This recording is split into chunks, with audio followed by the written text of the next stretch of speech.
एक बार फिर से स्वागत है आप सभी का हमारे चैनल अपराइजिंग बिहार में। आज हम फिर से लेकर आए हैं एक नई वीडियो। आज हमारे साथ जुड़े हुए हैं जिला विधिक संघ वैशाली से ज्वाइंट सेक्रेटरी पद के लिए कैंडिडेट एडवोकेट रंजीत राय जी। आइए जानते हैं उनसे इस विधिक संघ के जो चुनाव हैं उसमें उनका क्या प्लान है और वो किस तरह से सोचते हैं।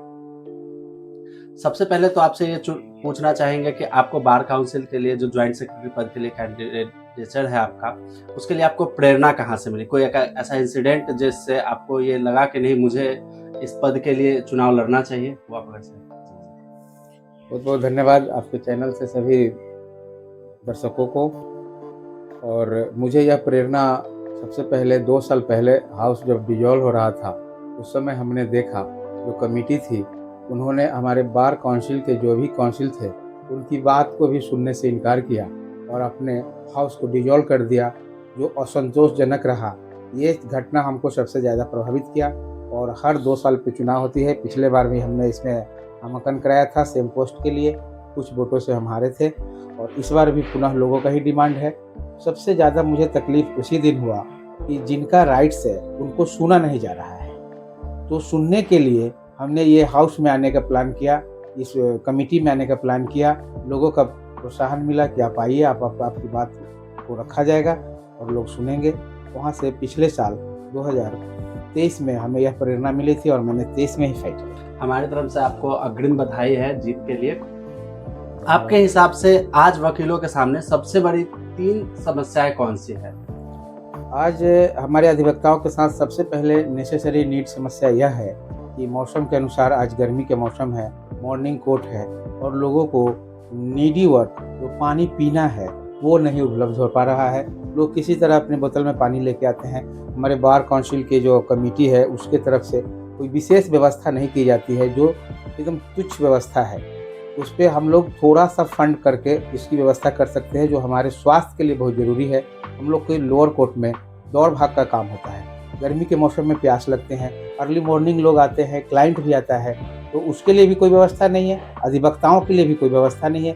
इसलिए मेरा पहला तो इस मौसम के लिए ये होगा कि शुद्ध पेयजल की व्यवस्था, ठंडा पेयजल की व्यवस्था कीजिए। ये मेरी पहली प्राथमिकता है। और 2 कौन सी समस्याएं हैं सर? और दूसरी समस्या यह है जो हमें प्रभावित किया था कि हाउस जो है, हाउस की बात को कमेटी नहीं सुन पाई थी और डिजॉल्व कर दी थी। वो चीज़ मुझे आज भी चुभ रहा है कि जिसके फंड से आप एक पोस्ट डिजर्व करते हैं, एक कमेटी बनाई गई थी कि आपकी समस्या को सुनने के लिए कमेटी बनाई गई थी कि हमारे जो भी हाउस में मेंबर है, एसोसिएट है, उनकी बात को सुना जाए, और उनको डिनाई किया गया था। यह बात मुझे आज भी चुभती है। मैं यदि आता भी हूँ तो पहली प्राथमिकता मेरा यही होगा कि बात सुने। अभी भी हम कैंपिंग कर रहे हैं, उस दौरान भी कई लोगों से यही बात आए हैं, हमारी बात को लोग सुनते नहीं हैं।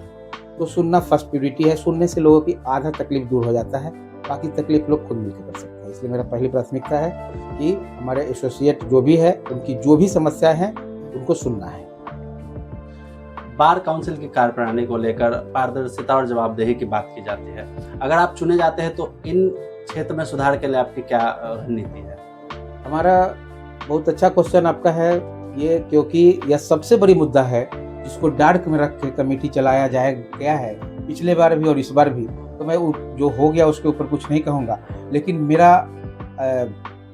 अगला प्लान रणनीति है। हमारी रणनीति है कि जिस तरह से हमारे जुडिशियरी को हाई कोर्ट को जवाब देना पड़ता है महीने में एक बार किलेस डे के रूप में, उसी तरह हमारी एक मीटिंग होगी जो हर महीने के लास्ट में किलेस डे के दिन रखा जाएगा, और उसमें हमारे जो भी एसोसिएट है, जिनका फंड है, कमेटी है, एक दूसरे के साथ अपने पारदर्शिता को रखेंगे, आय का भी, व्यय का भी, जो इनकम ऑफ सोर्स हुआ, किस सोर्स से कितना इनकम हुआ, किस सोर्स से कितना खर्च हुआ, नीडी चीज़ पे हुआ नहीं हुआ, और उसी दिन डिसाइड किया जाएगा कि हमारे अगले महीने का प्लानिंग ये है, उसमें आप लोगों का क्या भागीदारी है। जो हमारे कमेटी में है, जो हमारे एसोसिएट है, एक्टिव एसोसिएट है, उनसे भी हाउस मीटिंग में लिया जाएगा। ये मेरी दूसरी मुद्दा है।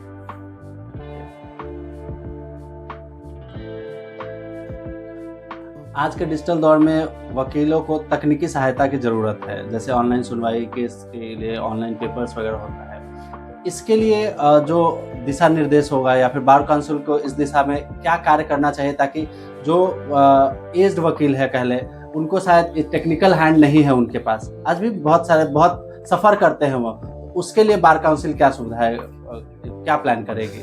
वैशाली बार काउंसिल की तरफ से पहले भी लाइब्रेरी की व्यवस्था की गई है हमारे पूर्वजों द्वारा, जो विधिवत है, लेकिन वो डिजिटल नहीं है। तो यह एक समस्या है कि बुक छपेगी, आएगी तो पढ़ेंगे लाइब्रेरी से। तो एक हमारे लाइब्रेरी में डिजिटल एक ऑपरेटर होना चाहिए जो केस का रेफरेंस दे कि अपेक्स कोर्ट, सुप्रीम कोर्ट ने क्या जजमेंट किया है, हाई कोर्ट ने क्या जजमेंट किया है, जो रिसेंटली हम सर्च करके अपने कोर्ट में उसका प्ली ले सके।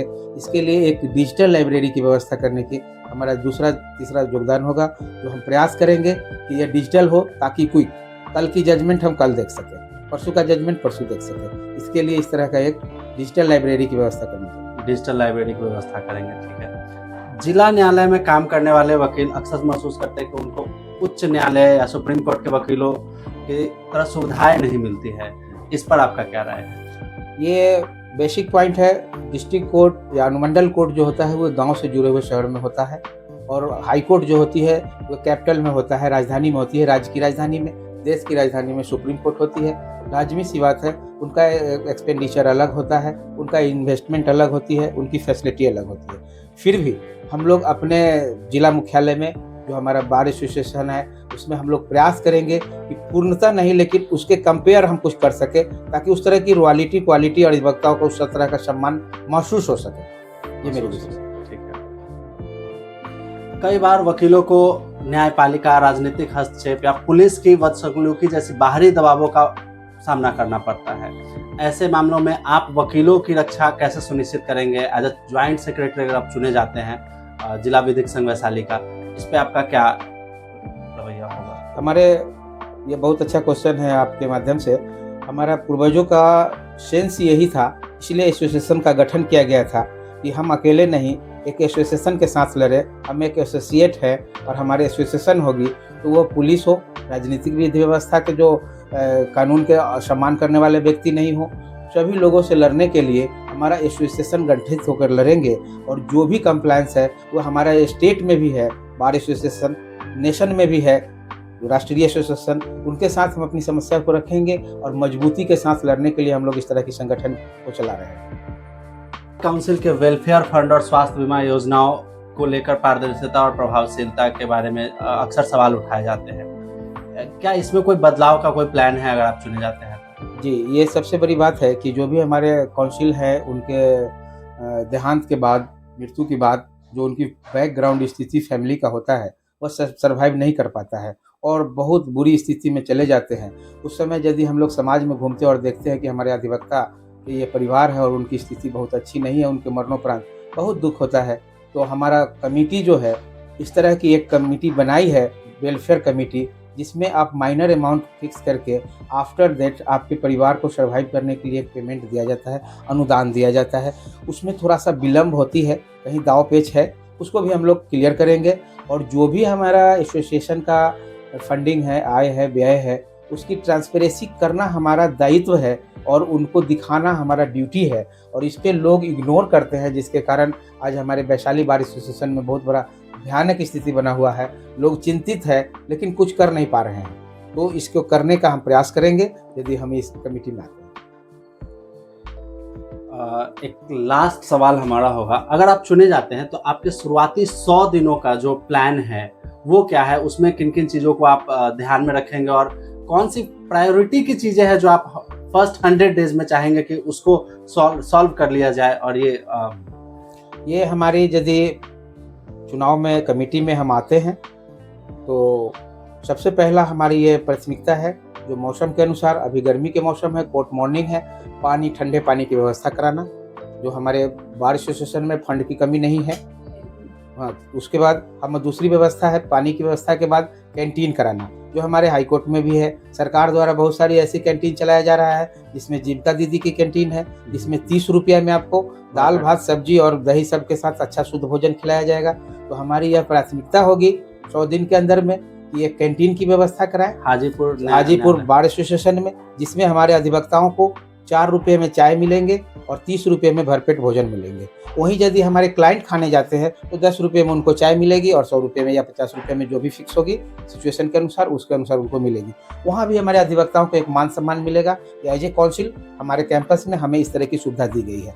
एज ए मॉर्निंग कोट होने के कारण बहुत लोग दूर से आते हैं, सुबह खाना खा नहीं पाते, खाना होने के बावजूद भी, और दिन भर धूप में भूखे काम करना पड़ता है। दूसरे दिन उनकी एफर्ट खत्म हो जाती है, इसलिए स्वास्थ्य समस्या आ सकती है, आती भी है। इसके लिए दूसरी प्राथमिकता ये है, पहली तो पानी की व्यवस्था कराना गर्मी के मौसम में, तीसरी ठंडा वातावरण हो, उस तरह का शेड की व्यवस्था कराने। हमारे काउंसिल को देखे होंगे, बहुत भाई साहब जो है एल्वेस्टर में बैठना पड़ रहा है उनको इतनी धूप में गर्मी में, तो उनके लिए व्यवस्था करना जहाँ तक हो सके, उस तरह का शांत माहौल देना जिसमें बैठ के वो आराम से कंफर्टेबली काम कर सके, शांत दिमाग से एक दूसरे को समस्या से कर सके। तीसरी समस्या है हमारे यहाँ पानी पीने के बाद बाथरूम की समस्या है। वॉशरूम क्लियर नहीं है, क्लीन नहीं है, और जहाँ बना हुआ है महिलाओं के लिए नहीं है उस ढंग का। इतनी बड़ी कैंपस में हमारे क्लाइंट भी आते हैं, हमारे काउंसिल भी आती हैं, और उनके लिए महिलाओं के लिए बाथरूम नहीं है।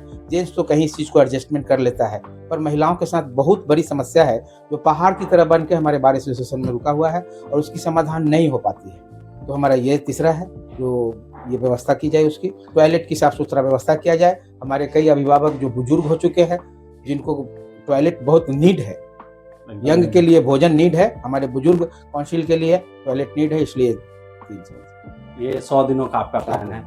बहुत अच्छा लगा सर आपसे इन सब चीज़ों के बारे में बात करके। हमारी शुभकामनाएं आपके साथ है।